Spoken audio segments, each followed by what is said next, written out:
the last minute, even with Beth's connections to the commission. After all, she didn't even own a local business. A freelance writer, she dabbled with bitters and cocktails on the side. At the Riley house, the fourth stop on the home tour, and Samantha's station for the evening, the trio pulled around the back entrance. The 4-story Victorian mansion, one of only 2 original homes built by the developers of the Highlands neighborhood, sat perched at the top of a hill. There the White House towered like a benevolent king over the surrounding bungalows. Walking into the kitchen through the open back door, Samantha admired its gingerbread trim, which gave it a fanciful quality and softened its features. Samantha unloaded Beth's flowers and her bottles of homemade bitters and placed them on the counter next to the alcohol provided by the commission and trays of warming appetizers dropped off by a catering van still parked outside. She planned to make several batches of cocktails, with the bitters she'd intended to use as wedding favors serving as the star ingredient. Since each drink used only a dash or 2 of bitters, she would still have plenty of bottles to sell to the hundreds of guests attending the home tour. Her ingredients at hand, Samantha began mixing and muddling large pitchers of attorney's privilege, a rye-orgeat combination brightened by her special bitters. The rose-colored concoction, poured into a chilled coupe glass, hit the right notes. Not too sweet, not too bitter, but smooth and tasty. For guests who didn't enjoy the brown stuff, Samantha mixed pitchers of cherry gin fizz, which would show off her bitters' versatility. The bright pink drink, with its crown of foamy froth, tasted as festive as it appeared. After prepping the cocktails, Samantha prepared garnishes with the tiny white and pink phlox blossoms picked that morning from Beth's garden. The flowers would add a slight spiciness to cut the sweetness of the drinks and promote the elegant garden party theme. "Everything looks beautiful, Sam."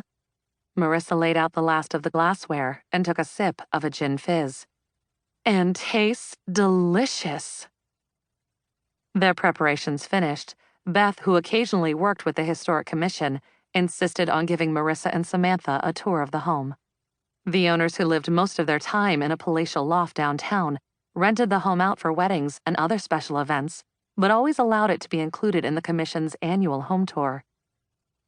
The 3 women began at the front entrance, where the library tower at the top of the house reminded Samantha of widows' walks seen in Victorian homes in the Northeast. She imagined a lonely ship captain's bride pacing the length of the tower on the lookout for her seafaring husband. "At least she has some hope. I know Greg won't be coming back." She shook her head as if to shake the bad thoughts from her mind and followed Beth and Marissa into a lovely garden abounding with distinct colors and textures.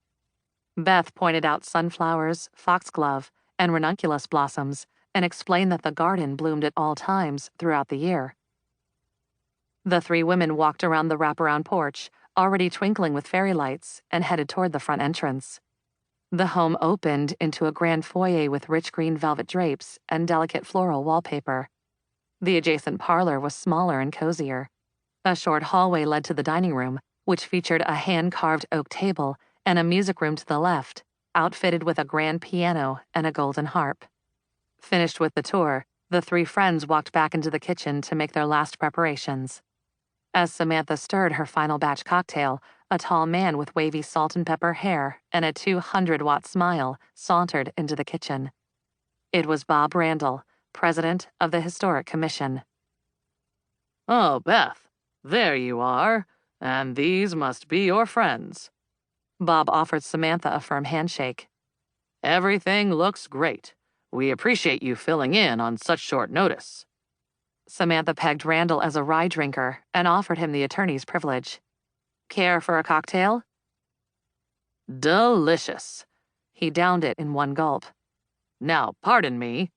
He left the kitchen to open the doors for the first patrons. Guests wandered into the kitchen to grab cocktails and snacks as they made their way through the rest of the house and out into the garden. The drinks were a hit, and the bitters were going fast. By 7, Samantha had already amassed enough tickets to fill a julep cup. As each ticket was worth $8, she had already recouped her costs and hoped to turn a small profit. By 7:30, Samantha couldn't keep up with the demand. The waitstaff, who carried trays of drinks and appetizers through other parts of the house, To keep listening to this audiobook, I've left you a link in the description so you can do it, at no cost thanks to Audible's 30-day free trial.